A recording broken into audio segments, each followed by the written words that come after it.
யாரும் கண்டிப்பா ஏற்றுக்கொள்ள முடியாது. பிரதானத்துல இந்த கூட்டத்தில் கூட்டப்பட்டது. ஏன் இவ்வளவு பெரிய ஒரு கன்ஃபியூஷன்? நான் ரொம்ப சிம்பிளான ஒரு கொஸ்டின். அவருக்கு வேற எந்த விதமான ரைட்ஸும் கிடையாது.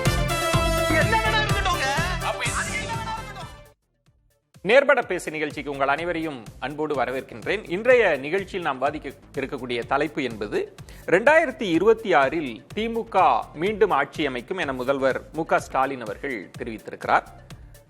இது ஒரு புறம் இருக்க, நிர்வாகிகளோடு ஆலோசனை நடத்தியிருக்கிறார்கள் எதிர்க்கட்சி தலைவர் இபிஎஸ் மற்றும் விஜய். அவர்களும் ஆலோசனை நடத்துறாங்க, கள ஆய்வும் செய்து கொண்டிருக்கிறார்கள். ஆக 2026 தேர்தலை நோக்கி எல்லா கட்சிகளும் நகர தொடங்கி இருக்கிறாங்க. பின்புறத்தில் வகுக்கப்படக்கூடிய வியூகங்கள் என்ன, களத்திற்கு எப்படி கட்சிகள் தயாராகிறது, இது குறித்து தான் நம்ம விவாதிக்க இருக்கிறோம். நான் கருத்துரையாளர்களை உங்களுக்கு அறிமுகம் செய்து விடுகிறேன். பத்திரிகையாளர் பாக்கி அவர்கள் வணக்கம். அரசியல் விமர்சகர் ரவீந்திரன் துரைசாமி அவர்கள் வணக்கம். அரசியல் விமர்சகர் சேலம் மணிகண்டன் அவர்கள் வணக்கம். சேலம் மணிகண்டன். இன்னும் சற்று நேரத்தில் மூத்த பத்திரிகையாளர் ஜென்ராம் அவர்களும் இணைய இருக்கிறார். அவரையும் வரவேற்று இந்த வாதத்திற்குள் செல்லலாம். ரவீந்திரன் துரைசாமி, உங்களிடமிருந்தே தொடங்குறேன். மீண்டும் நாங்கள் தான் ஆட்சி அமைப்போம் அப்படின்னு திமுக தரப்பில் சொல்வதும், 200 இடங்கள் அப்படின்னு உறுதியாக அவங்க சொல்றது ஒரு புறம் இருக்கு. இன்னொரு புறம் கள ஆய்வு, நிர்வாகிகளோடு ஆலோசனை அப்படின்னு இபிஎஸ் அவர்கள், விஜய் அவர்கள்லாம் செஞ்சிட்டு இருக்கதையும் பார்க்க முடியுது. என்ன கணக்கு ஓடிட்டு இருக்கு? அதாவது திமுக அணி இன்டாக்டாக இருக்குங்கிறது 2024 சொன்னேன், இப்பவும் நான் சொல்கிறேன்.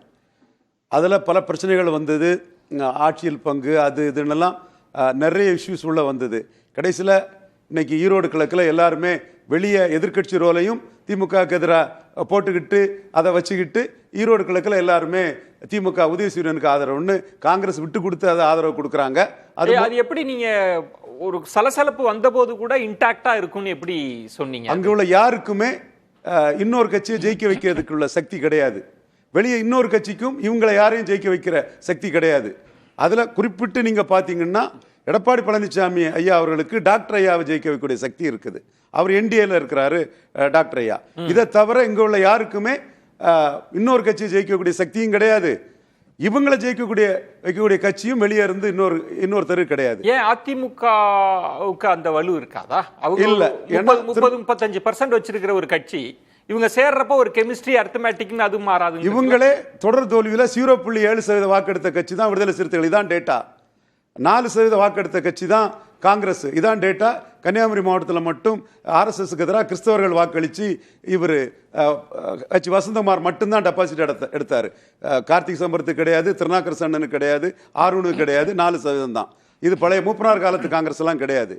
இவங்க அண்ணன் வைகோவுக்கு 0.9% தான். 2 கம்யூனிஸ்டுக்கும் 6% தான். ஏன் திமுகவுக்கே 25 சம்திங் தான். சரி, அவங்களும் ஆர்கே நகரில் டெபாசிட் இழந்தவங்க தான். தோத்து போனவங்க ஒரு காம்பினேஷன் கெமிஸ்ட்ரியில வெற்றி பெற்று இருக்கிறாங்க. யாரால வெற்றி பெற்றோன்னு யாருக்கும். சரி, இப்போ இந்த இடத்துல கெமிஸ்ட்ரி இருக்கு, இவங்க இந்த கூட்டணி உடையாது, விட்டுட்டு வரமாட்டாங்க அப்படின்றது உங்க பார்வையா இருந்தா, இப்ப இபிஎஸ் அவர்களோட கணக்கு என்ன, விஜய் அவர்களோட கணக்கு என்ன? அவங்க இப்ப ஆலோசனை நடத்துறாங்க, ஸ்ட்ராட்டஜி வகுக்கிறாங்கல்ல. இபிஎஸ் விக்கிரவாண்டியில களத்தை விட்டு போனது தவறு. 35% வாக்கு இருந்ததும். இங்க ஈரோடு கிழக்குலையும் களத்தை விட்டு போனது தவறு. அது சீமானால 26ல் இபிஎஸ்க்கு பாதிப்பு இருக்குது. 26ல் அதை பார்த்துக்கிடுங்க. ஏன்னா மக்கள் மக்களோட நிற்கிறானா, மக்களில் ஒருத்தனா நிற்கிறானா, மக்களுக்காக நிற்கிறானா, களத்தில் நிற்கிறானான்னு பார்ப்பாங்க. அந்த பாதிப்பு என்டிஏக்கு இருக்கு. இங்க விக்கிரவாண்டியில பெரிய அளவுக்கு ஹீரோவான அண்ணாமலை டாக்டர் ஐயாவுக்கு கேண்டிடேட்டையே அனௌன்ஸ் பண்ணி 30% வாக்கு எடுத்த அண்ணாமலை இங்கே கேண்டிடேட் விட முடியாதது. அண்ணாமலை நான் சொல்ல விரும்பல, என்டிஏ கேண்டிடேட் விட முடியாதது ஒரு பலகீனம் தான். ஸோ எடப்பாடி பழனிசாமியை பொறுத்தவரையில் அன்னைக்கு ஜெயலலிதா அம்மையார் பாய்காட் பண்ணாங்கன்னா அவங்க 13 சீட் எடுத்தாங்க. அவங்க 37% வாக்கு எடுத்தாங்க. 5% தான் திமுக அணிக்கும் அவங்களுக்குள்ள வித்தியாசங்கும் போது பாய்காட் பண்ணாங்க. அது வேற. இன்னைக்கு நெருக்கடியில் இருக்கக்கூடிய டைம்ல களத்தை விட்டு போயிருக்க கூடாது. ஆகுது. இது இப்ப 2 பேருக்குமே ஒரு பின்னடைவு அப்படின்னா இப்ப என்ன வியூகம் வகுப்பாங்க? இப்ப அதிமுகன்ற பெருங்கட்சி, அவங்க வியூகம் வகுப்பாங்க. விஜய் புதிய கட்சி, புதிய வரவா வரார், அவரு வியூகம் வகுக்கிறார். என்ன கணக்கு இவங்களுக்கு எல்லாம் இருக்கும்? எடப்பாடி பலம் நிரூபித்த தலைவர் 20% எடுத்திருக்கிறாரு. அவருக்கு கான்செப்ட் என்னன்னா பாஜக மைனஸ், பாஜக கூட போனா 18% கிறிஸ்டின் முஸ்லிம்ஸ் வாக்களிக்க மாட்டாங்க. நான் ஏற்கனவே தொடர்ந்து சொல்லிட்டு இருக்கிறேன், அவர் ஒரு பெரும்பான்மை தமிழ் சமூகத்தை சார்ந்தவர், மோடி கிட்ட சரண்டர் ஆக மாட்டாருங்கிற கருத்தை பதிவு பண்ணிட்டு இருக்கேன். அவர் இன்னைக்கும் ஜெயக்குமாரை வச்சு 29லையும் கூட்டணி கிடையாதுன்னு அடிச்சிட்டாரு.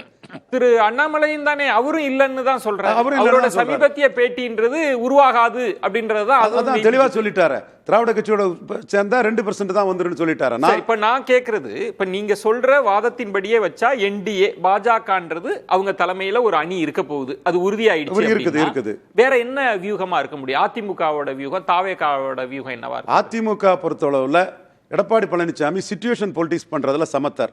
அவருக்கு முன்னாடி இருக்கக்கூடிய ஆப்ஷன்ஸ் வந்து பாமக, என்டிஏல தான் இருக்காங்க. பாமக இன்னைக்கும் நிற்க வேண்டாங்கிறதையும் எல்லாரும் சேர்ந்து ஒன்னாதான் நிற்க வேண்டாம்னு சொல்லி இன்டாக்டா இருக்காங்க. இவங்களும் எப்படி நிக்கணும்னு இன்டாக்டா நின்று ஆதரிக்கிறாங்களோ அதே மாதிரி நிற்க வேண்டாம்னு சொன்ன அதுலயும் ஒற்றுமையா இருக்காங்க. பாமக, தினகரன் எல்லாருமே ஒற்றுமையா இருக்காங்க, இன்டாக்டா இருக்கிறாங்க. நீங்க சொல்றதுல ஒன்று, இப்ப இதுல என்ன ஒரு புதிய மாற்றம் வியூகம்னா என்டிஏவில் இருந்து பாமக அதிமுகவுக்கு வரணும். பாமக அது ஒரு ஆப்ஷன் இருக்குது, அது ஒரு வியூகம். எடப்பாடி விஜய் யாரோட போறாருன்றது இன்னொரு. எடப்பாடிக்கும் முத ஆப்ஷன் பாமக தான்.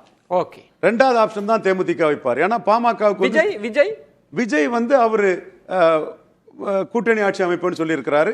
இதுவரை அவர்கிட்ட மந்திரி பதவி வாங்குறதுக்கு டாக்டர் கிருஷ்ணசாமி உட்பட யாரும் வரல. அடுத்தால ஏதாவது ஒரு மாநாடு நடத்தி யாரும் மந்திரி பதவி அவர்கிட்ட வாங்க வரல. சரி, அவர் தான் முதல்வருங்கிறாரு. யாரெல்லாம் மந்திரி பதவி வாங்க வராங்கிறத நாம பொறுத்திருந்து தான் பார்க்கணும். இதுதான் விஜய்க்கு நிலைமை. மணிகண்டன், அதிமுக வியூகம் அப்படின்றது வந்து நம்ம கூட்டணி கணக்கோடு சேர்ந்து பேச வேண்டியதா இருக்கு. இப்ப திமுகவில் வந்து நாங்க மீண்டும் ஆட்சி உறுதி அப்படின்றத சொல்றாங்க, 200 இடங்கள் அப்படின்லாம் கோடிட்டு காமிக்கிறாங்க. இப்ப அதிமுகவோட கணக்கு என்னவா இருக்கும் மணிகண்டன்? ஏன்னா திமுக கூட்டணி வெளியில வராததுக்கு காரணமே அதிமுகவால தங்களை ஜெயிக்க வைக்க முடியாதுன்ற ஒரு கருத்துல தான் அவங்க வரலன்றதையும் ரவீந்திரன் துரைசாமி அவர்கள் சொல்றாருன்னா என்ன ஆப்ஷன்? ஒரே ஆப்ஷன் பாமக வந்தாதான் போச்சு, நிக்க கூடாதுன்றதுலயும் என்டிஏவில் பாமக ஒரே நிலைப்பாடுல இருக்கிறாங்கன்னா அதிமுகவோட ஆப்ஷன் என்ன? அப்போ புதிய தலைமுறை நேயர்களுக்கு வணக்கங்க. ரவீந்திரன் துரைசாமி அவர்கள் எழுப்பின சில கேள்விக்கு பதில் சொல்லிட்டு தலைப்பு ஒட்டி நான் போறேங்க. கூட்டணி இன்டாக்டா இருக்குதுன்னு ரவீந்திரன் துரைசாமி தொடர்ந்து சொல்றாரு. அதே மாதிரி அவர் கொஞ்சம் அப்பப்ப மறந்து போன விஷயம், ஆப்பிள் வேறு ஆரஞ்சு வேறு, பாராளுமன்ற தேர்தல் வேறு சட்டமன்ற தேர்தல் வேறு அப்படிங்கறத கொஞ்சம் செலக்டிவ் அம்னீஷியா வந்த மாதிரி சார் அப்பப்ப மறந்து போயிடுறாங்க. ஒரே ஒரு உதாரணம் சொல்றாங்க, இந்த இன்டாக்டா இருக்குதுங்கிறது கடைசி 6 மாசம் 3 மாசத்துலதான் இன்டாக்டா இருந்தா, இல்லன்னா இன்டெஃபினட்டா பிரிஞ்சு போகுதா டெஃபினட்டா பிரிஞ்சு போகுதாங்கிறது கடைசி 3 மாசத்துல தான் தெரியும். நீங்க மாசத்துல சொல்றீங்க, பொதுவா அமாவாசை கணக்குல சொல்லுவாங்க, நீங்க மாச கணக்கு எடுத்து சொல்றீங்க, கடைசி 3 மாசம் மாற்றம் வரலான்றீங்க. இல்ல 15 அமாவாசை முடிஞ்சதுக்கு அப்புறம் பழனிசாமிங்கிற பௌர்ணமி வந்து தமிழகத்தை காப்பாரு, அது வேற விஷயங்க. சொல்றேன்னா 2004 வரைக்கும் 99ல இருந்து அந்த கூட்டணி பாஜகவோடு இருந்த திமுக கடைசி 3 மாதங்கள் திரு முரசொலி மாறன் அவர்கள் மறைந்து போய் இடுகாட்டு வரைக்கும் வந்த பிரதமர் வாஜ்பாயை இந்த பக்கம் பிளைட் ஏற்றி வச்சுட்டு வாஜ்பாய் நல்லவர் வல்லவர் அப்படின்லாம் பாராட்டிட்டு 2 நாள்ல அந்த கூட்டணியில இருந்து முடிச்சுக்கிட்டு திரு கலைஞர் அவர்கள் பாத்தீங்க அப்படின்னா காங்கிரஸோட போன வரலாறு தெரியும். இதோ வண்டி கிளம்பி விட்டது, வைகோ வந்து விட்டாருன்னு எதிர்பார்த்துட்டு அவர் நேரா வண்டியை ஓட்டி கொண்டு போய் பாய்ஸ் கார்டன்ல நிறுத்தின வரலாறு இருக்குது. இதோ பழம் நழுவி பாலில் விழுந்து விட்டதுன்னு கலைஞர் எதிர்பார்த்துட்டு இருந்தப்ப எந்த கூட்டணி போன இந்த வரலாறு. மணிகண்டன், இப்ப நீங்க சொல்றதுல இது எல்லாமே நடந்ததுதான், எல்லாமே மாற்றங்களுக்கு உட்பட்டதுதான், அதை நான் மறுக்கல. ஆனா நீங்க வந்து சொல்லுவது வந்து எப்படியும் திமுக கூட்டணி உடையும், அந்த கட்சிகள் அதிமுகவுக்கு வரும், அதுதான் வியூகம்னு சொல்ல வரீங்களா? இல்ல, நான் அப்படி சொல்லலைங்க. நான் என்ன சொல்றேன்னா, விஜய் இன்னைக்கு பேனலிஸ்ட் போட்டிருப்பீங்க, 4 பேர் உறுதியா வந்துருவாங்க. பிறகு ஜென்ராம் சார் தாமதமா வந்தாரு. டிராபிக்ல யாராவது ஒரு பேனலிஸ்ட் வராம போயிட்டா யாரையாவது ஒருத்தரை பாத்தீங்கன்னா வந்து ஒரு ஸ்டாண்ட் பையா ஒருத்தர் தயார் பண்ணி வச்சிருப்பீங்க. இவங்க வரல டக்குனு அவர் அழைச்சிக்கலாம் அப்படின்னு. சோ இவங்க வந்துட்டாங்கன்னா அவங்க தேவை இருக்காதுங்கிற அடிப்படையில அதிமுகவோட தலைமை வந்து ஒரு கூட்டணிக்கு ஒருத்தரை வச்சு முயற்சி பண்றப்ப ஸ்டாண்ட் பையா இன்னொரு கூட்டணியும் அவங்க மனசுல வந்து திங்க் பண்ணிருப்பாங்க. இதுல ஒண்ணு சொல்லிடுறேங்க, அவர் பாருங்க, அவர் சொன்னதுலயே ஒரு நல்ல பாயிண்ட் எடுத்து கொடுத்தாருங்க. அதாவது போன பாராளுமன்ற தேர்தல் டாக்டர் ராமதாஸ் ஐயா அவர்கள் பாராளுமன்ற தேர்தல் மோடியோடு சேர்ந்தோம்னா நமக்கு சில அரசியல் லாபங்கள் கிடைக்கும்னு போனாரு. ஒரு சட்டமன்ற தேர்தலில் அவர் இருக்கிற வட மாவட்டங்களில் பலமில்லாத பாஜகவோடு சேர்ந்து டாக்டர் ஏதாவது அவராவது வெற்றி பெற முடியுமா? அப்ப அந்த கூட்டணியில அவர் எப்படி இருக்க போறார்? நான் நிச்சயமா அறுதிட்டு உங்க பிடி மூலமா சொல்றேன், வருகின்ற சட்டமன்ற தேர்தலில் டாக்டர் ராமதாஸ் உறுதியாக அதிமுக கூட்டணி நோக்கிதான் வருவார். ரெண்டாவது ரவீந்திரன் சார் சொன்னாரு, திமுகவோட கூட்டணியோட பலம்லாம் என்னன்னு அவரே பிரிச்சு மேஞ்சிய வேலை எளிதாக்கிட்டார். சோ இதுதான் அவங்க நிலைமை. திமுக இல்ல அதை மட்டும் சொல்லல, நீங்க சொல்றது நீங்க நுணுக்கமா பாத்திருக்கீங்க. அப்படி இவங்க வெளியில வந்தாலும் இவங்களை ஜெயிக்க வைக்கக்கூடிய ஆற்றல் அதிமுகவுக்கும் இல்லைன்றதையும் சொன்னார். அதனால இவங்க யாரும் வெளில வரமாட்டாங்க அப்படின்னாரு. அருமையா சொன்னீங்க சார். அதாவது என்னன்னு கேட்டீங்கன்னா, கடந்த பாராளுமன்ற தேர்தலில் அதிமுக பெற்றது 22% ஓட்டு.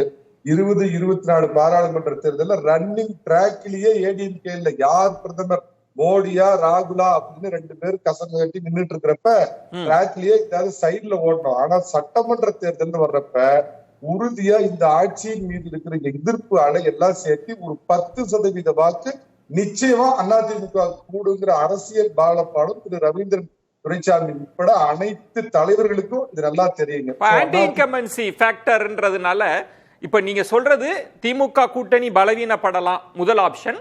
ரெண்டாவது திமுக கூட்டணியிலிருந்து வரலான்றது ஒண்ணு. பாமக நிச்சயம் அதிமுகவுக்கு வருன்ற பாயிண்டையும் வைக்கிறீங்க. விஜய் அவர் தனியா போனா உங்களுக்கு நெருக்கடியா, அதை எப்படி பாக்குறீங்க அந்த விஜய் ஃபேக்டர்? 2 விதமா பாக்குறேங்க. அதாவது சின்ன பகவதி அதிமுகவோடு சேர்ந்தார்னா பெரும் வெற்றி, அதுல மாற்று கருத்தே கிடையாதுங்க. என்னுடைய தனிப்பட்ட கருத்து, நான் ஒரு அதிமுக ஆதரவாளர் அப்படிங்கிற முறையில சின்ன பகவதி இல்லைனாலும் டெல்லி தளபதியோட கூட கூட்டணி கூட தவறு இல்லை சார். இந்த கொள்கை கூட்டணிங்கிறதுக்கு 67 பூத்தி மூடிட்டாங்க சார். அன்னைக்கே எதிரும் புதிருமா இருந்த மூதறிஞர் ராஜா. இல்ல, எனக்கு அதை கொஞ்சம் விளக்குங்களேன். சின்ன பகவதி இல்லாட்டியும் கூட டெல்லி தளபதியா? அது சரியான காதல விழல. கேட்டவங்களுக்கு எல்லாத்துக்கும் விழுந்திருக்கும். நீங்க என்ன வம்பள மாட்டி பாத்தீங்க. நீங்க சொல்வது அப்ப இந்த ஆப்ஷனையும் சொல்றீங்க, திமுகவை வீழ்த்த பாஜக எல்லாரும் ஒண்ணு சேருவதற்கு வாய்ப்பு இருக்கின்றது, சரியா? என்னுடைய விருப்பத்தை சொல்ற மரியாதைக்குரிய துக்ளக் ஆசிரியர் திரு குருமூர்த்தி சொன்ன மாதிரி, தமிழ்நாடுங்கிற வீடு பத்திக்கிட்டு எரியறப்ப நான் சுத்தமான காவிரி தண்ணியை எடுத்துதான் அமைப்பேன் அப்படின்னு காத்திருக்காம சோப்பு தண்ணியா இருந்தா இல்ல வேற தண்ணியா இருந்தா எந்த தண்ணியா இருந்தாலும் சார். இவங்க எல்லாம் என்ன சொல்றாங்க, டெல்லி தேர்தல் அது அன்னைக்கு பெரிய விவாத விமர்சன பொருளா மாறிச்சு. அவர் திருமதி சசிகலாவை மையப்படுத்தி சொன்னது விவாத பொருளா மாறிச்சு, விமர்சனங்கள்லாம் வந்தது. இப்ப நீங்க அதே உதாரணத்தை பாஜகவுக்கு வச்சு சொல்றீங்க.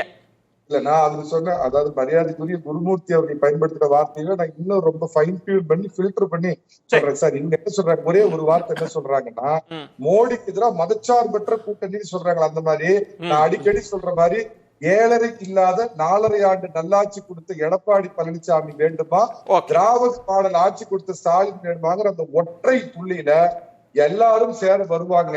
2வது ஆப்ஷனுங்கிற ஒரு ஆப்ஷனையும் அதிமுக கருத்தில் கொள்ளும். சின்ன பகவத் வந்தால் பெரும் வெற்றி, இல்லாவிட்டால் நீங்க டெல்லி தளபதி கூட சேர்றதுக்கு தவறு இல்லைங்கிறது என்னுடைய தனிப்பட்ட. பல நிரூபிக்காத ஒருத்தரை மதிப்பு கொடுத்ததே எடப்பாடி பழனிசாமி படுதோல்வி அடைஞ்சிட்டாரு. பல நிரூபிக்காத விஜய்க்கு மதிப்பு கொடுக்கறதுல இருந்தே எடப்பாடி அவுட்டு. அதுதான் என் கருத்து. எப்படி பல நிரூபிக்காத ஒருத்தர் நம்பி ஒருத்தர் போனாருன்னா ஜானகி சிவாஜி மாதிரி தான், பல நிரூபிக்காத சிவாஜி நம்பி போன மாதிரி தான். இல்ல, விஜய்ன்ற ஒரு நடிகர், அவருக்கான ஆதரவாளர்கள் அதெல்லாம் கணக்கிலேயே வராது. Unproved, not tested. அவர் ப்ரூவ் இல்லாம அது 8 இருக்கலாம், 10 இருக்கலாம், 15 இருக்கலாம், 5 இருக்கலாம். பண்ணாதான் 8 10. ப்ரூவ் பண்ணாதவரை 0 தான். அவருக்கு ஒருத்தர் மதிப்பு கொடுத்தாருன்னா அவரு தோக்கிறதுக்கு முன்னாடி எடப்பாடி பழனிசாமி படுதோல்வி அடைஞ்சிட்டான்னு ஒத்துக்கிட்ட சமம். ராஜதந்திரன் இல்லையா? ஒத்துக்கிட்ட சமம். படுதோல்வி அடைஞ்சிட்டு ஒத்துக்கிட்ட சமம். படுதோல்வி அடைஞ்சிட்டான்னு ஒத்துக்கிட்ட சமம். மணியண்டர் சுருக்கமா சொல்லிருங்க. இல்லைங்க, நான் அதே மாதிரி விஜய் இதுல இன்னொரு விஷயம் பாக்குறேன். சட்டமன்ற தேர்தல் பாக்குறப்ப யாரும் ஜாதியோ மதமோ பார்த்து வாக்களிக்க மாட்டாங்க. அவங்க பாதிக்கப்பட்டார்கள், இந்த ஆட்சியில் பாதிக்கப்பட்டிருக்கிறாங்க பார்த்ததுனால. இல்ல நீங்க சொல்ற மாதிரி ஜாதி மதம் பார்த்து போடுவாங்கன்னா, விஜய் ஒரு சிறுபான்மை மதத்தை சேர்ந்தவர்களால அதிமுகவுக்கு சிறுபான்மையினர் ஓட்டு வருமா வராதோ எனக்கு தெரியாது. திமுக கிட்ட பல்கா இருக்கிற சிறுபான்மையினர் ஓட்டு விஜய் பக்கம் போகும். நான் சொல்றேன், விஜய் ஒரு 6-8% ஓட்டு எடுப்பார். அவர் அப்படி குறைச்சு மதிப்பிட்டு ஒரு இந்த வியூகங்கள் எப்படி இருக்கு அப்படின்றப்ப திரு ஜெயராம், இப்போ திமுகவில் தொடர்ந்து சொல்வது 200 இடங்கள் இல்ல நாங்க தான் மீண்டும் ஆட்சி அப்படின்னு அதற்கான உரிமைகள் இருக்கு. ஆனா எதிர்த்தரப்பில் வியூகங்கள்ன்றது பல ஆப்ஷன் சொல்றாரு. முதல்ல ஆன்டி இன்கம்பன்சி, அதுவே ஒரு 10%. பாமக நிச்சயம் அதிமுகவுக்கு தான் வந்தாகணும், வேற வழியே இல்லை. ஒருவேளை பிஜேபி எல்லாரும் சேருவதற்கு வாய்ப்பு இருக்கு. அப்படி விஜய் தனித்து நின்றால் கூட இதுவரைக்கும் திமுக அணிக்கு ஸ்ட்ரென்த்தா பார்க்கப்பட்ட சிறுபான்மை வாக்கு வங்கி செதறும். எப்படி பார்த்தாலும் அதிமுகவுக்கு வாய்ப்பு இருக்கு. எல்லா ஆப்ஷனோடு தான் அவங்க களமாடுறாங்கன்றதை எப்படி எடுத்துக்கிறீங்க? அதாவது நிராகரிக்க வேண்டியவர்கள் நிராகரிக்கிற வரைக்கும் எல்லா ஆப்ஷனும் எல்லாருக்கும் இருக்கு. இப்ப ஏற்கனவே உறுதியாக சேர்ந்து இருக்கிறது. நீங்க தலைப்புல சொன்ன மாதிரி பின்புறத்தில் வியூகங்கள் வகுக்க வேண்டிய கட்டாயத்துல திமுக கூட்டணி இல்லை. அவங்க தங்களுக்குள்ளான முரண்பாடுகளையும் விவாதங்களாக நேரடியாகவே வெளியில் பொது வெளியில் போட்டுக்கொள்கிறார்கள். தங்களுக்குள்ளான சமரசங்களையும் பொது வெளியில் செய்து கொள்கிறார்கள். அதனால பின்புறத்தில் வியூகம் வகுக்க வேண்டிய வேலை திமுக கூட்டணிக்கு இல்லை. அந்த திமுக கூட்டணி ஏற்கனவே ரவீந்திரன் சொன்ன மாதிரி, ரவீந்திரன் துரைசாமி சொன்ன மாதிரி அது உறுதியாக இருக்குது. கடைசி நேரம் மாறுதலுக்கு உட்படாது. அதுல மாறுதலுக்கு உட்படாது. ஏன்னா எதிர்கட்சிகள் பாசிச ஆட்சியாளர்கள்னு பாஜகவை சொல்றாங்க. பாசிச அரசியலையும் கையில் எடுத்திருக்கிற பாசிச ஆட்சியாளர்களும் பாசிச அரசியலை கையில் எடுத்திருப்பவர்களும் ஒரு விதமாக இணைந்து நிற்பதற்கான வாய்ப்புகள் பிரகாசமாக தெரியும் போது திமுக கூட்டணி இன்னும் இறுக்கமாக உறுதியாக இவர்களை எதிர்த்து நிற்பதற்கு நிற்கும் அப்படிங்கிறதுனால அந்த அணியில இனிமேல் எந்த விதமான சலசலப்பும் வராது அப்படின்னு நான் உறுதியாக நம்புறேன். மணிகண்டன் சொல்றது இப்ப கடைசி நேரத்துல எப்படிலாம் மதிமுக நிலைப்பாட மாத்துச்சு, திமுக அது மாதிரி மாறும் பாருங்க, கடைசி 3 மாசத்துல பாருங்க அப்படின்றது. வேறு விதமான அரசியல் அபாயங்கள் இல்லாத சூழல்ல, ஜனநாயக ரீதியாக யார் வந்தாலும் பரவாயில்லை அப்படிங்கிற மாதிரியான ஒரு சூழல்ல தேர்தல் நடந்தால் நீங்க சொல்லக்கூடிய எது வேண்டுமானாலும் நடக்கலாம். ஆனா இன்றைய நிலை அப்படி இல்லை. இது மக்களவை தேர்தல் இல்ல, மாநிலத்துக்கான சட்டப்பேரவை தேர்தல் தான். அதனால பாரதிய ஜனதா கட்சியை பற்றி நீங்கள் கவலைப்பட வேண்டியது இல்லை அப்படின்னு எல்லாம் சொல்லி பாஜகவுக்கு எதிராக வரக்கூடிய வாக்குகளை தங்கள் பக்கம் ஈர்ப்பதற்கு அதிமுக முயற்சி செய்யலாம், தவேக முயற்சி செய்யலாம், அல்லது நாத்தாக்க முயற்சி செய்யலாம். ஆனால் திமுக ஆட்சிக்கு வராமல், திமுக ஆட்சி பொறுப்பு ஏற்காமல் வேறு யார் ஆட்சி பொறுப்பு ஏற்றாலும் அது நேரடியாகவோ மறைமுகமாகவோ பாஜகவின் ஆட்சிக்குத்தான் இட்டு செல்லும் அப்படிங்கிறது தமிழ்நாட்டு மக்களுடைய நம்பிக்கை. அதனால அந்த கூட்டணிக்குள்ள எந்த உரசலும் வராது. மக்களுடைய வாக்குகளும் சென்ற மக்களவை தேர்தலில் இருந்ததை விட இன்னும் கூடுதலாக அந்த பக்கம் போறதுக்கான வாய்ப்புகள் தான். ஆன்டி இன்கம்பன்சின்றது அவர் மதிப்பிடுறாரு, அதோட சேர்த்து பாருங்க அப்படின்றது அது ஒரு பொதுவான பிலீஃப் தானே. இன்றைய தேதியில் அது ஒரு அனுமானம் தானே. ஹரியானால அதே ஆட்சிக்கு வருது, மகாராஷ்டிரால அதே ஆட்சிக்கு வருது. ஆட்சி என்று இருந்தாலே ஆட்சிக்கு பிறகு தேர்தலுக்கு போனா ஆளும் கட்சிக்கு 10% ஓட்டு லாஸ் தான் அப்படிங்கிறது எங்கேயும் நிரூபிக்கப்பட்ட உண்மைகள் இல்ல. பொதுவாக அதாவது யுனிவர்சல் ட்ரூத் இல்ல. அது ஒரு அனுமானம் தான். சில இடங்கள்ல அப்படி நடக்கலாம், சில இடங்கள்ல அப்படி நடக்காமலும் போகுது. ப்ரோ இன்கம்பன்சி அப்படிங்கிறது பெரும்பாலான இடங்கள்ல நடந்து கொண்டிருக்கக்கூடிய சீசனாக இருக்கு இது. அதே மாதிரி இங்கே அதே மாதிரி ப்ரொக்ரெசிவான திட்டங்களும் மக்கள் நல திட்டங்களும் இங்கு நடைமுறைப்படுத்தப்பட்டிருக்கின்றன. அவர் சென்னையை விட்டு வெளியில எங்கு போனாலும் அங்கு போய் அவர் முதலமைச்சர் சந்திக்கக்கூடிய மாணவர் செல்வங்களாக இருந்தாலும் சரி, மக்களாக இருந்தாலும் சரி, அவரிடம் வெளிப்படுத்துகின்ற வாஞ்சையும் பாசமும் அவருடைய திட்டங்கள் ஒவ்வொருவர்டையும் எப்படி போய் சேர்ந்திருக்குங்கிறத நீங்க சொல்வது ப்ரோ இன்கம்பன்சி இருக்கலாமே தவிர ஆன்டி இன்கம்பன்சி இருக்கு. அப்ப எப்படிப்பட்ட வியூகங்கள், நான் சொல்வது கூட்டணி சார்ந்த காய்களை எப்படி மாத்தி போட்டாலும் திமுக கூட்டணிக்கு எந்த சேதாரம் நெருக்கடி இல்லைன்றது. திமுக கூட்டணிக்கு எந்த சேதாரமும் இருக்காதுங்கிறது மட்டும் இல்ல, இது 5 முனை போட்டியா 4 முனை போட்டியா 3 முனை போட்டியாங்கிறதுக்கு தான் அந்த பின்புறத்தில் வகுக்கப்படும் வியூகங்கள் எல்லாம் அதுக்கு தான் பயன்பெறுமே. துரைசாமி சார் புன்னகைக்கிறார், அதுதான் உங்க கருத்தாகவும் இருக்கு, அதனால புன்னகைக்கிறீங்களா? என்னோட கருத்தை தான் 2026 பிப்ரவரியில தான் அது தெரியும். மணிகண்டன், நீங்க என்ன காய்கள் நகர்த்தினாலும் கூட இப்ப ஆன்டி இன்கம்பன்சின்றது ஒரு அனுமானம், உங்க நம்பிக்கை. அது எல்லா இடங்கள்லயும் இதே மாதிரி தான். அதிமுகவுக்கு மீண்டும் வரப்ப எல்லாரும் சொன்னாங்க இந்த ஆட்சிக்கு எதிராக மாற்றம் வரும் அப்படின்னாங்க. மீண்டுமே அதிமுக வந்தது இல்ல. அப்போ என்னதான் கூட்டணி கணக்குகள் காய்களை, அது எல்லாமே நம்பிக்கை தான். இவங்க வருவாங்களா வரலையா எதுவும் தெரியாது. அப்படி வந்தாலும் கூட பாதிப்பு இல்ல, திமுகவுக்கு தான் மீண்டும் வாய்ப்பு இருக்குன்றதை எப்படி எடுத்துக்கிறது? கொஞ்சம் எனக்கு கூடுதல் டைம் கொடுங்க. ஏன்னா ஜென்ராம் சாருக்கு நான் பதில் சொன்னோம். 2014 தன்னுடைய அரசியல் மதியூகத்தால் மக்கள் நல கூட்டணின்னு ஒண்ணு ஏற்படுத்துறதுனால்தான் மேடம் ஜெயலலிதா அவங்க 2வது முறை ஜெயிச்சாங்க. அந்த மக்கள் நல கூட்டணின்னு ஒண்ணு இல்லாம இருந்திருந்தால் அன்னைக்கு வேற மாதிரி முடிவு வந்திருக்குங்கிறது அரசியலை உற்று நோக்குற ஜென்ராம் சாருக்கும் தெரியும், விஜயன் உங்களுக்கும் தெரியும். 1. 2வது பாத்தீங்கன்னா அந்த முயற்சிக்கு அவங்க போகல. இல்ல சார், அது ஒன்னா சின்ன நான் அளவு பண்ணுங்க. 1996 அம்மா மீது கடுமையான எதிர்ப்பலை வீசிச்சு. அதெல்லாம் எதிர்த்து அன்னைக்கு களமாடினது யாருன்னு கேட்டீங்கன்னா திரு மறைந்த வாழப்பாடி ராமமூர்த்தியும் சுப்பிரமணிய சாமியும் எதிர்த்து களமாடி தீவிரமா. ஆனா அதோடைய அரசியல் லாப அறுவடை செய்தது அடுத்த தேர்தலில் திரு கருணாநிதி. அப்படிங்கிறப்ப திமுகவிற்கு மாற்று அண்ணா திமுக தான். இந்த இடத்துல விஜயோ நாம் தமிழர் கட்சியோ பாஜகவோ அவங்க நம்பி ஓட்டு போடுற அளவுக்கு அவங்க இன்னும் யாரும் வளரல அப்படிங்கறத புரிஞ்சுக்கணும். சார் கண்ணுல பார்த்தா எல்லாம் ப்ரோ இன்குபென்சியா தெரியுது.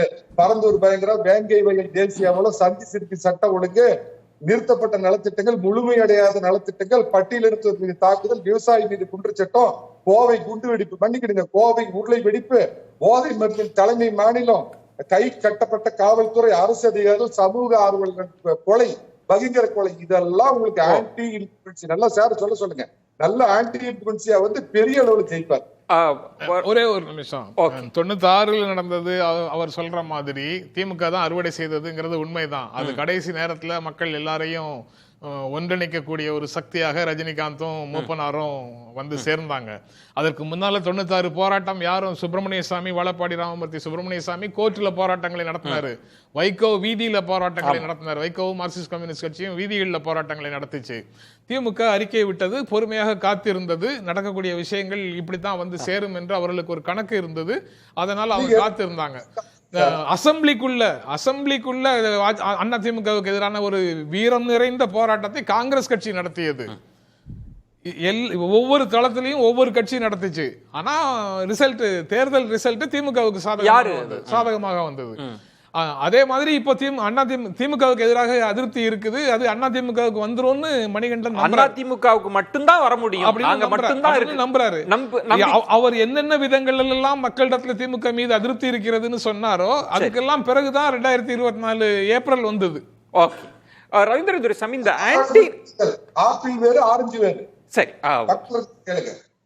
உண்மைதான். அது நீங்க சொன்னதை அவர் திரும்ப சொல்றதுன்றது இதுல இப்போ அரசுக்கு எதிரான ஒரு அலை அப்படின்றத நீங்க தொடர்ந்து நீங்க மறுக்கிறீங்க. அது ஒரு பெரிய ஃபேக்டரே கிடையாது, அது ஒரு பெரிய காரணி இல்லை அப்படின்றீங்க. ஆனா நீங்க சொல்றீங்களா 20% தான், 20% தான், 22%. அவரு ஒரு 10 கூட்டி தான் சொல்றாரு. நீங்க அதிமுகனா ஒரு 35% தான் யோசிக்கணும். சுருக்கமா சொல்லுங்க பாக்கிட்டோம். அதாவது எடப்பாடி பழனிசாமி ஈரோடு கிழக்கு விக்கிரவாண்டியில் நிற்காதது அது ஒரு தவறான முடிவு. காரணம், ஒரு ஜாதிக்கு ஜாதிவாரி கணக்கெடுப்பு நடத்தாம ஜாதிவாரி கணக்கெடுப்பு போட்டு மிரண்டு போய் 10.5 கொடுத்தவர் மக்களவை தேர்தலில் அந்த பகுதிகளில் லாபத்தை அடைஞ்சார். மறுக்க முடியாது. சேலத்தில் 38, விழுப்புரத்தில் 35 எல்லாம் அவர் வந்தார். ஆனால் அவர் டாக்டர் ராமதாஸ் 10.5 கேட்கும்போது அதற்கு பதில் சொல்ல முடியாம மிரண்டு போய் களத்தை விட்டு போயிட்டாரு. அது அவரை 2026 பெரிய அளவு பாதிக்கும். ஈரோடு கிழக்குல களத்தை விட்டு போனதும் அவரை பெரிய அளவு பாதிக்கும். பாதிப்புன்றீங்களா? புறக்கணிக்கிறதுன்றது எல்லாம் காலகாலமா செய்யறது தானே சார்? அது காலகாலமா செய்யறது. பிரிசனர் ஆஃப் பாஸ்ட், கடந்த காலத்தின் கைதிகளா இருந்து பேசுறது. சீமான் 1% இருந்தாரு. இது கமல்ஹாசன் பெரிய ஸ்டார் 4% வந்தவர். தினகரன் ஆர்கே நகர்ல ரெட்டலையும் உதயசூரியன் தோக்கடிச்சவரு. அவரை 2 வரையும் தாண்டி சீமான் இன்னைக்கு 8.2 வந்திருக்காருன்னா ஒவ்வொரு களத்திலையும் நின்னார். ஓடல்ல எடப்பாடி பழனிசாமி மாதிரி ஓடல்ல. இப்போ 2 களத்தை விட்டு எடப்பாடி பழனிசாமி ஓடுனது சீமானால பாதிக்கப்படுவாரு. குறிப்பா நான் பெனிஃபிஷரி காஸ்ட் ஆஃப் ஏடிஎம்கேல பாதிக்கப்படுவார். 26ல பார்க்கலாம். நீங்க சொல்றது 26ல பார்க்கலாம். திரு சீமான் அவர்கள் ஃபேக்டரும் பெரிய அளவுல ஏடிஎம்கேவுக்கு பாதிப்பை ஏற்படுத்தும். இப்பவும் ஜெயலலிதா உயிரோடு இருக்கும்போது 1% இருந்தவர் எடப்பாடிக்கு ஈர்ப்பாம தான் 8ல வந்திருக்காரு. பார்க்கலாம். காத்திருங்க மணி, நான் மீண்டும் வரேன். பாக்கி நீங்க எப்படி பாக்குறீங்க? ஒருபுறம் நம்பிக்கையோடு 200+ அப்படின்னு திமுக கூட்டணி சொல்லிட்டே இருக்கிறாங்க, நான் உறுதியா சொல்றோம் அப்படின்னு. மறுபுறமும் வியூகங்கள் வகுக்கப்படுது. வெளிப்படையா நமக்கு தெரியாட்டியும் வியூகங்கள் வகுத்துட்டு இருக்கிறாங்க அப்படின்னா என்ன கணக்கு ஓடுறதா நினைக்கிறீங்க? இது உடனே இதுதான் அப்படின்னு உறுதியா சொல்ல முடியாது.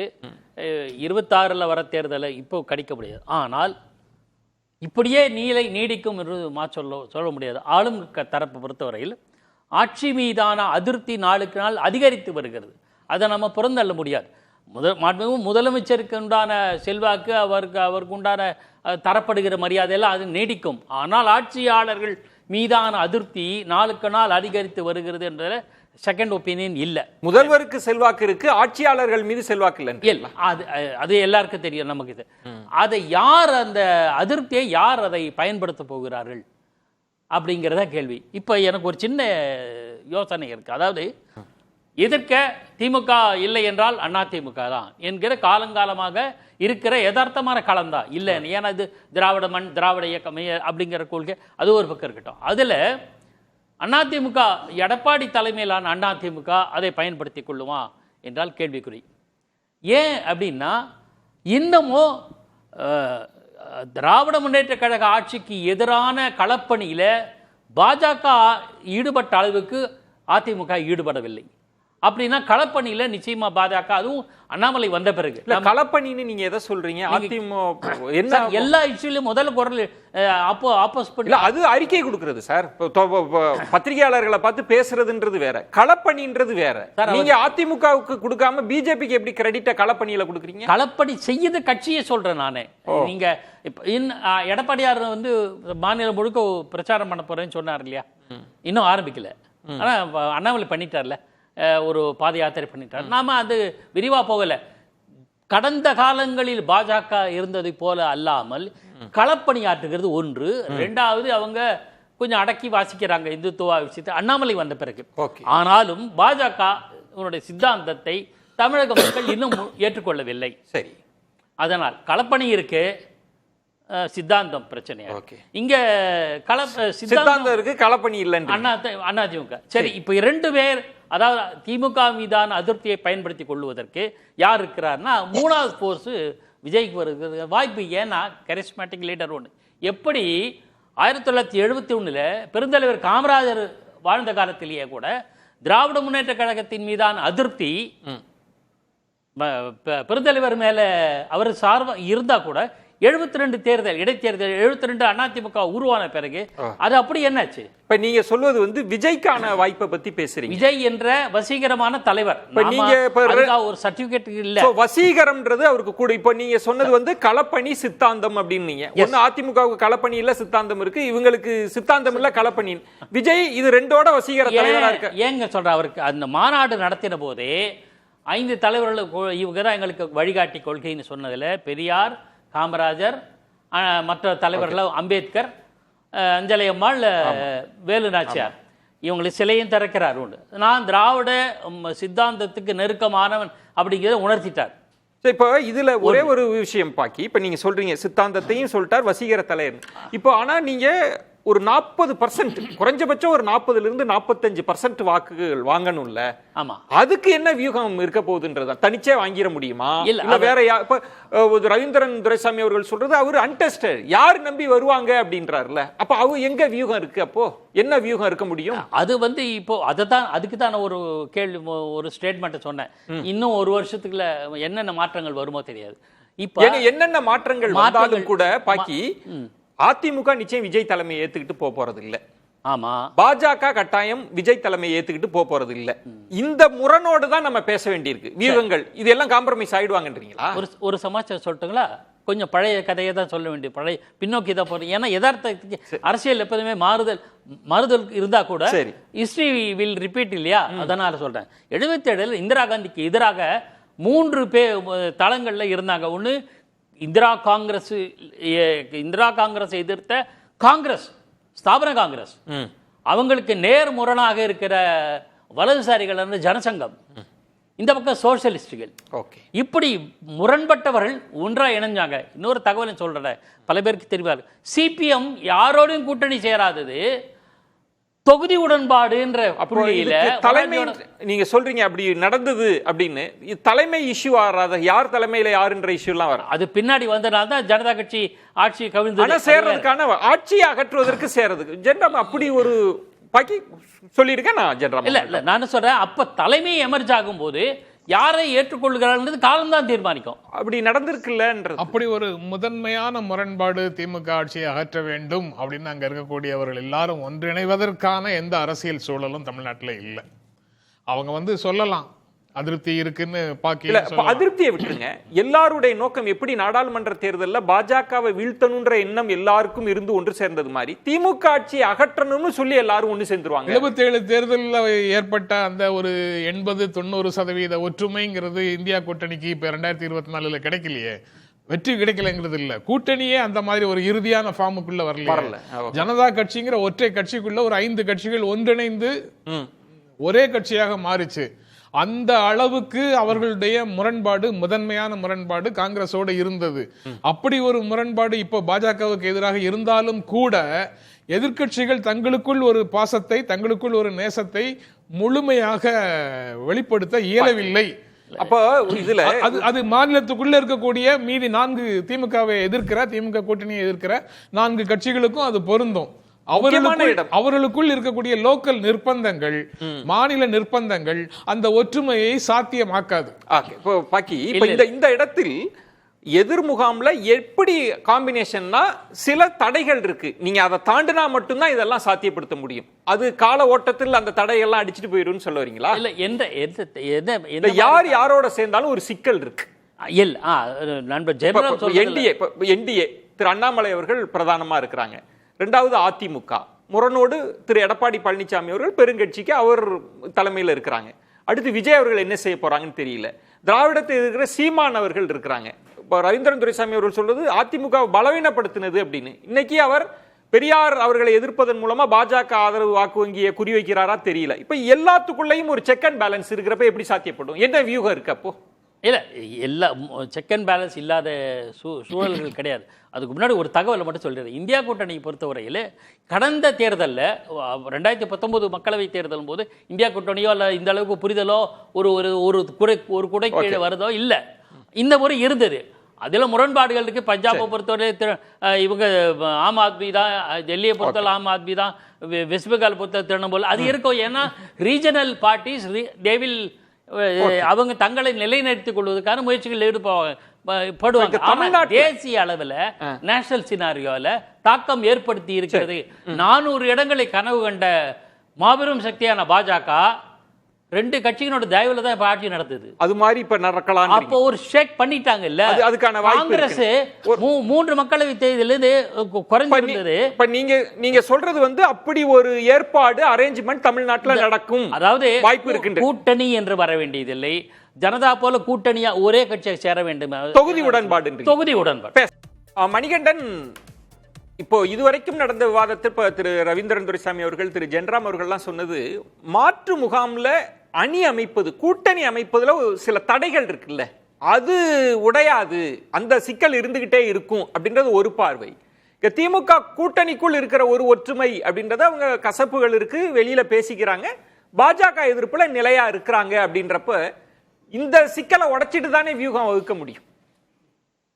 விஜயன், நான் ஏற்கனவே பதில் சொல்லிட்டேன். அதாவது பாத்தீங்கன்னா சட்டமன்ற தேர்தலில் பாஜக எதிர்ப்பு என்பது ஒரு பொருட்டே அல்ல. திரும்ப திரும்ப திரு ஜெயராம் போன்றவர்கள் அதைத்தான் கட்டமைக்க விரும்புறாங்க. தீபாவளி வேறு, பொங்கல் வேறு. தீபாவளி அன்னைக்கு பட்டாசு வெடிச்சு ஸ்வீட் சாப்பிடுவாங்க. பொங்கல் அன்னைக்கு தான் சக்கரை பொங்கல் வைப்பாங்க. தீபாவளி அன்னைக்கு யாருமே சக்கரை பொங்கல் சாப்பிட மாட்டாங்கிறது நினைவுறுத்த விரும்புறேங்க.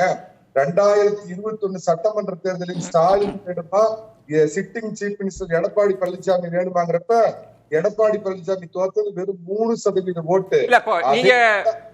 நீங்க சொன்ன இடத்திலிருந்து எனக்கு ஒரு விளக்கம் கொடுங்க. திரு ஜெயராம் அவர்கள் சொல்லுவது மக்கள் பார்வையிலிருந்து நீங்க பேசுறீங்க. திமுக கூட்டணி கட்சிகளை பொறுத்த வரைக்கும் எங்களுக்கு பாஜக எதிர்ப்பு தாங்க பிரதானம், அதுக்காக நாங்க திமுகவோடு இருக்கிறோம், அதுல உறுதியாயிட்டாங்க. ஆப்பிள் ஆரஞ்சுன்ற ஒப்பீடெல்லாம் இந்த இடத்துல அவங்க இல்லங்க ரெண்டுமே இதுதாங்க அப்படின்னு சொல்லிட்டு அங்க இன்டாக்டா ஆயிட்டாங்க. வேற வியூகம், வேற ஆப்ஷன் என்ன அதிமுகவுக்கு? அதானே நம்ம பேசணும். சார் சொல்றேன், இது நேரடியாக ஒவ்வொரு தமிழகத்தில் இருக்கக்கூடிய மக்களையும் பாதிக்கிறதுக்கு அதுக்கு பதில் சொல்லக்கூடிய நிலைமையில ஸ்டாலின் இருக்கிறார். 2019 பாத்தீங்கன்னா யார் பிரதமருங்கிறப்ப படுதோல்வி அதிமுக கூட்டணி. ஆனா 2021 யார் முதலமைச்சர் கேட்கிறப்ப வெறும் 3%. இந்த அடிப்படை புரிஞ்சுக்க எல்லாம். அப்ப நல்ல பெரிய அலைன்ஸ் இருந்ததுல உங்களுக்கு அன்னைக்கு அதேதான் 19 இருந்தது. 19 அதே அளவுக்கு அதேதான், நான் அதை ஒத்துக்கிறேன். ஆனா நீங்க ஸ்டேட்னு வருகிற போது இப்ப அந்த அணி இருக்கா உங்கள்கிட்ட?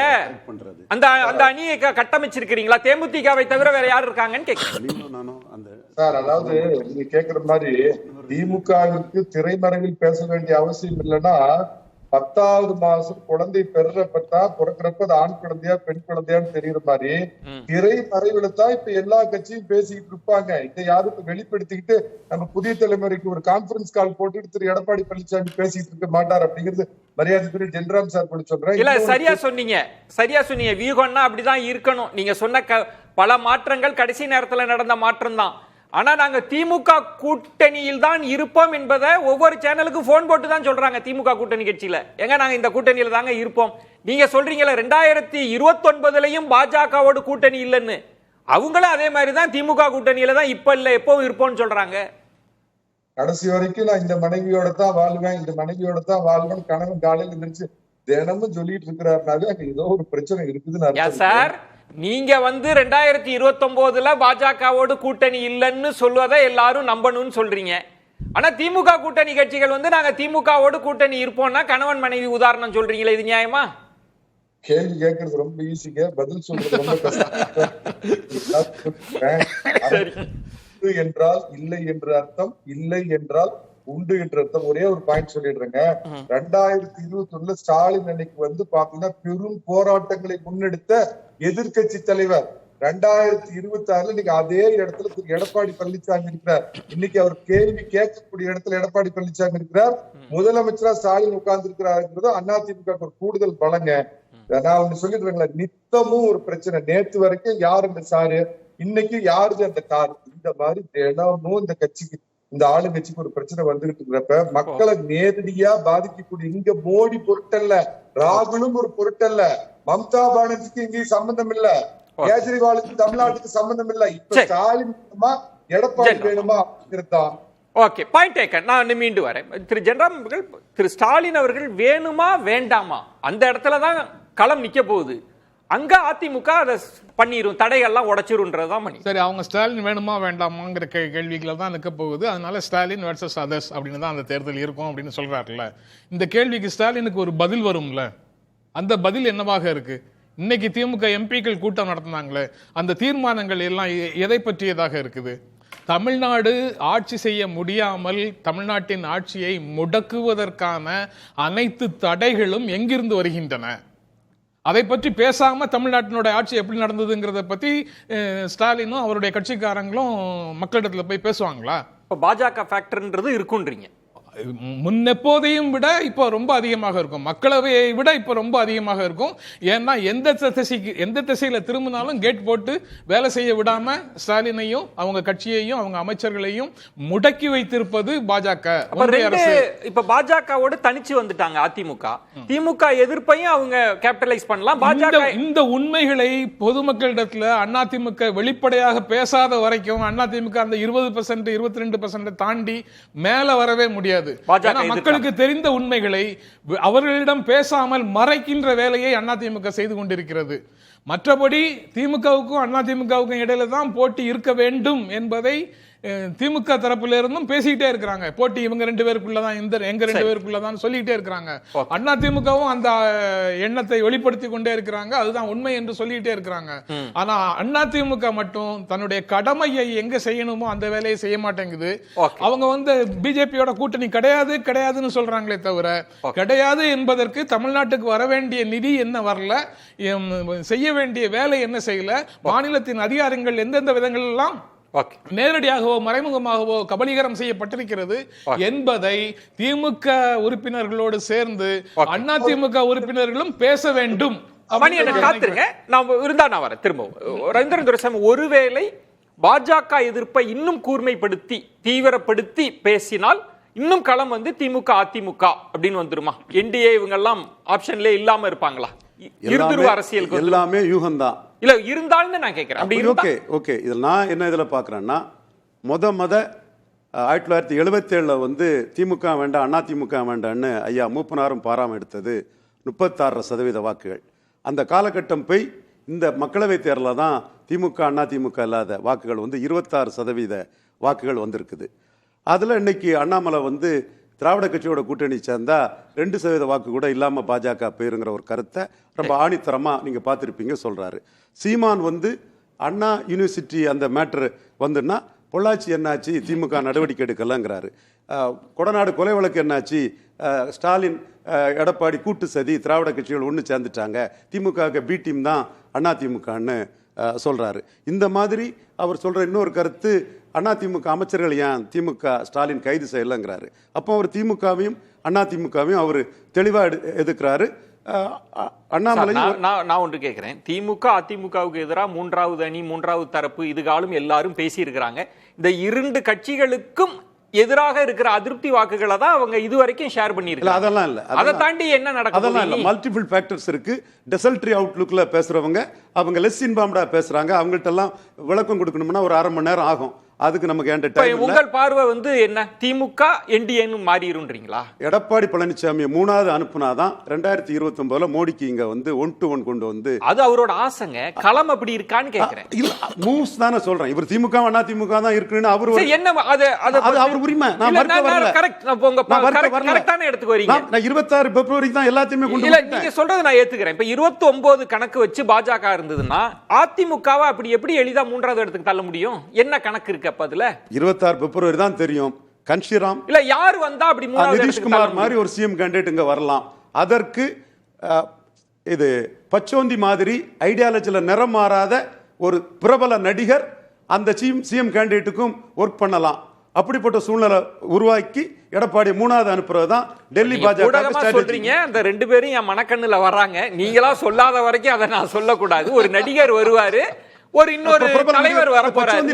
பச்சோந்தி நடிகர் இல்ல. காலையில மோடி, சாயங்காலம் ராகுல் காந்தி, காலையில கருணாநிதி, சாயங்காலம் ஜெயலலிதான்னு பச்சோந்தி ஒரு நடிகர் உதவி செய்வாரு. இன்னொரு கட்சி லீடர் கன்சிரா மாதிரி வருவாருன்றீங்க. பாக்கி எதிர் முகாமில் வியூகம் அமைப்பதில் இப்ப முதல் சுற்றிலே உங்கள்கிட்ட இந்த முரண்கள்லாம் இருக்கு அப்படின்னு சொன்னது. இப்ப திரு ஜென்ராம் அவர்கள் திமுக கூட்டணி எதிர்முகாம்ல 2வது இடத்துக்கான வியூகங்களை தான் நகர்த்த முடியும், அப்படிதான் களம் இருக்குன்றதை நீங்க ஏத்துக்கிறீங்களா? எது சொன்னீங்க? 2வது இடம் திமுக அணி நிச்சயம் உறுதியான வெற்றி, அவங்களுக்கான வாய்ப்பு இருக்கு. இதுல செகண்ட் பிளேஸ் யாருன்றதுக்கு தான் வியூகங்களை வகுக்க வேண்டியிருக்குன்றது. ஏற்கனவே இந்த தளத்தில் சொன்ன மாதிரி வித் கிவன் சிச்சுவேஷன் இன்றைய சூழ்நிலையில் இப்படியே நீடித்தால், அண்டர்லைன் பண்ணிக்கோங்க, இப்படியே நீடித்தால் திமுக 2024 வெற்றி பெறுவதற்கான சாத்தியக்கூறுகள் இருக்கு. ஆனால் திமுக கூட்டணியில் இடம்பெற்றுள்ள மற்ற கட்சிகளுடைய அதிருப்தி இருக்கு இல்லையா, நாங்கள் வலியோடு பயணிக்கிறோம் அப்படின்னு சொன்னது யாரு? திருமாவளவன். அப்போ இது மாதிரி மற்ற கட்சிகள், இப்போ சிபிஎம் சண்முகம் மாநில பொதுச் செயலாளராக பொறுப்பேற்ற உடனே நாங்கள் திமுகவின் நிழல் அல்லன்னு சொன்னார். ஸோ இதெல்லாம் எதை இண்டிகேட் பண்ணுது? ஒன்று சீட் பேரத்துக்காக இருக்கலாம், அல்லது உண்மையாவே அதிருப்தினா வெளியில போகலாம், எதிர்கட்சி எதிர்க்க யாராவது ஸ்ட்ராங்கா இருந்தாங்க அந்த பக்கம். அது மட்டும் போக மாட்டாங்க. திரு ஜென்ராம் அவர்கள் சொல்றது பாஜகன்ற ஃபேக்டரை வச்சுட்டு பேசுங்க. Correct, super. அதெல்லாம் ஏற்கனவே மணிகண்டன் சொன்ன மாதிரி பாஜக ஃபேக்டர் உண்மைதான் சார், இல்லைன்னு சொல்லலை. தமிழ்நாட்டில் பாஜக ஏற்றுக்க மாட்டாங்க, இதெல்லாம் இருக்கு. ஆனால் இப்போ பாஜக தான் நம்ம இன்னும் ஒரு 5 ஆண்டுகள் ஆட்சியில் இருக்க போது, இவங்க என்ன செஞ்சாலுமே பாஜக தயவில் தானே இருந்தாகணும். மாநில கட்சிகள் நிதி கேட்கணும், பாஜக அரசு கிட்ட தானே கேட்க முடியும், வேற யாருக்கிட்ட? பாஜக வரும் வராத இஷ்யூ இல்லைன்றீங்க சார். ஒரு சின்ன விஷயம், நீட்டை சொல்லுங்க. நீட்டை இவங்களால வெற்றி பெற்று பெற முடிஞ்சதா? இப்ப என்ன சொல்றாங்க, கடைசியில மத்திய அரசாங்க கையில இருக்கு அப்படின்னு. நீங்க போராடிட்டு இருக்கலாம், அது போராட்டத்தினுடைய அதுல யாரு வலுவாக குரல் எழுப்புறாங்க அதை மக்கள் கவனிப்பாங்கன்னு திரு ஜென்ராம் அவங்க சொன்னாங்க. அது பலன் எப்போது கிடைக்கிறது அதை பாப்பாங்க சார். பலன் கொடுக்காதது யாருன்னு 70களில் திமுக எதிராக வலுவான குரல் எழுப்பியது ஸ்தாபன காங்கிரஸ். பலன் யாருக்கு போச்சு? அதிமுக போச்சு. அது மாதிரி நீங்க அதை பார்க்கணும். ஒன்று. 2வது, நண்பர் ஜென்ராம் சொன்னாரு 96 இறுதி, 96 இறுதி கட்டத்தில் காங்கிரஸ் சட்டப்பேரவையில் அதிமுக எதிர்த்தது, வலுவாக எதிர்த்தது சொன்னார். கரெக்ட். ஆனால் 96 அந்த காங்கிரஸ் எம்எல்ஏக்கள் அத்தனை பேரும் எப்படி உருவானார்கள்? தமிழ் மாநில அதிருப்தி வெடிச்சது. அதாவது அதிருப்தியோடு இருக்கிற காங்கிரஸ் கட்சியினர் அதிமுக மீதான அதிருப்தி அப்படியே தமாக என்ற ஒரு கட்சியை உருவாக ஒரு வழி கிடைச்சது. ஒன்று. அதனால சொல்றீங்க திமுக கூட்டணி கட்சிகளிலே உடையலான்றீங்க, அதிருப்தி மாதிரி உடைஞ்சு மறைமுகமா சொல்றேன் சார். கடைசி நிமிஷம் காங்கிரஸ்ல பாதுகாப்பு அமைச்சராக இந்த ஜெகஜீவன் ராம் கடைசி நிமிஷத்துல வெளில ஜனதால சேர்ந்தார். சோ இந்த அதிருப்தி வெடிக்கலாம், எதுவும் நடக்கலாம். ஒரே ஒரு பாயிண்ட் மட்டும் சொல்றது, விஜய் பொறுத்தவரை நான் விஜய் அரசியல் முழுமையான அரசியல் எடுத்துக்கிறது அது வேற. அந்த எந்த திசைக்கு போறார் அப்படிங்கிறதுக்காக சொல்றேன். ஏற்கனவே சொல்றேன், களப்பணி சித்தாந்தம் சொன்னேன் இல்லையா? தமிழ்நாட்டை பரந்தூர்லேருந்து அவர் ஆரம்பிச்சிட்டார் களப்பணி. ஒரே ஒரு ஆக களப்பணி சித்தாந்தம் ரெண்டு பொருத்தம். ஏற்கனவே பாக்கி சொன்ன விஷயத்துக்கு மட்டும் ஒரே ஒரு லைன் தான்.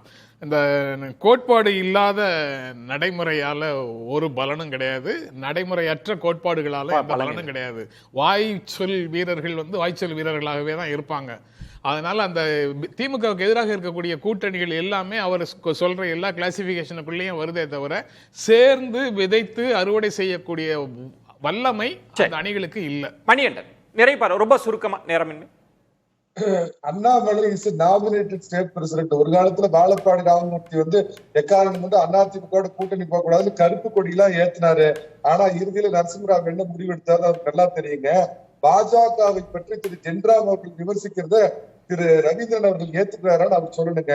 அதாவது அதிமுக, பாமக, தேமுதிக, வாசன், கிருஷ்ணசாமி, வேந்தரையா இவங்களோட ஒண்ணு சின்ன பகவதி சேரணும், இல்ல டெல்லி பகவதி சேர்ந்தா அதுவே போது. திமுக பக்கம் யாரும் வர வேண்டியதில்லை. ஒரே ஒரு வார்த்தை சொல்லிடுறேன்.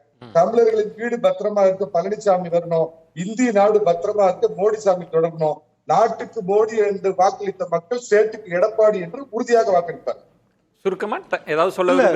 ஜெயலலிதா எம்ஜிஆர் போன்ற காஸ்ட் நியூட்ரல் இருந்த கட்சி ஒரு ரெண்டு ஜாதி கட்சி ஆயிட்டு அண்ணாமலை சொன்ன மாதிரி பிற ஜாதிகள் புறக்கணிப்பாங்க. 20% 15% குறையும். அண்ணாமலைக்கு டார்கெட் 13, எங்க டார்கெட் 15. பார்ப்போம், பொறுத்திருந்து பார்ப்போம் மக்கள் என்ன நினைக்கிறாங்கன்னு. சிறப்பு விருந்தினர்களுக்கு நெஞ்சம் நிறைந்த நன்றிகளை தெரிவித்துக் கொள்கிறேன். மற்றொரு தலைப்புல சந்திக்கிறேன். நன்றி, வணக்கம். அது கண்டிப்பா ஏற்றுக்கொள்ள முடியாது. பிரதான